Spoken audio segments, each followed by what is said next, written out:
How is it going, everybody? So today's less of like a how-to and more of just kind of a blanket announcement or declaration as to, hey, this is probably your problem. This is where you want to look. So I was experiencing a grinding, groaning sound under braking, and I noticed that it changed characteristics, it changed sounds whenever I switched from two-wheel drive to four-wheel drive. It didn't completely go away, but it was very obvious that it was different under those two situations.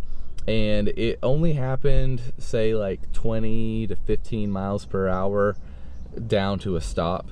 So just braking like to slow down in traffic or something like that, you know, I didn't notice it. And initially I was thinking, okay, well, let me look at my rotors, maybe they're glazed, or maybe I got a stuck caliper, or even like a wheel bearing or something. But being that it changed characteristics between the two-wheel drive and four-wheel drive, I kept coming back to thinking, okay, well, this has to be related to my IWE. And when I would research about this, or when I would ask about this, you know, a lot of people would say, no, it's not your IWE. It can't be your IWE. When IWE fails, you know, it's the rattling when you're accelerating. And more often than not, that's what you experience. And so more often than not, when IWE fails, it is when you are trying to accelerate and it sounds like you got gravel in a tin can and you're shaking it. It's very noticeable, it's very alarming. There's really no mistaking it, but this was different. So the first thing that I tried to address this was I actually went under the hood and I changed my check valve and the actual IWE actuator, and this worked immediately. Like I changed those two things out, started it up, drove down the road, and from the very first second, like, it was immediately different. It was gone completely. So it worked for 2 whole days, and then it immediately went back to exactly what it was doing before, like nothing ever happened. So I dug into it a little bit more, and I figured, okay, well, the only thing left that really makes sense for me is to replace my IWE.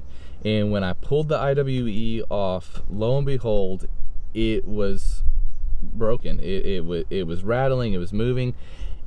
But here's the kicker. I did all the tests and everything beforehand. I put a hand pump vacuum onto it. It held vacuum. I watched it engage and disengage when I changed the two-wheel drive and four-wheel drive. It did all of the things, but apparently these can hold a vacuum while still being broken internally, if that makes any kind of sense. And so it was the trickiest thing, because everything points to this is working like it's supposed to. The sound you're hearing is not because of this. But what I ended up doing was swapping that out, and it has been at least 3 months now, and I've had 0 issues. So this is basically me just saying, it is your IWE, just switch it out. You should be good to go afterward, and I guess spread the word, spread the knowledge. So that's all I got for you guys today. Thank you for watching. I'll see you in the next one.